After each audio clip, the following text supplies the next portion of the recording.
Hello, my name's Max. I manage the lab here at Doctor's Implants. I'm holding currently a case pan, which would be a perfect example of a normal everyday case pan that you'll see hanging around our lab. One of the biggest advantages we have at Full Arch Dental, with everything being under the same roof, is that we are able to communicate with clinical about everything that may come up. Everything is in-house, and so we can walk from station to station where everything is done here, and if there was a problem, we can come together and fix it.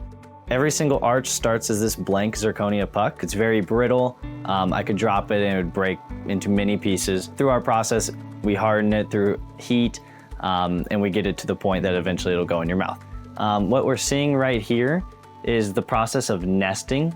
It's loading an arch into one of these blank zirconia pucks and then telling the machine exactly where to cut and where to focus on.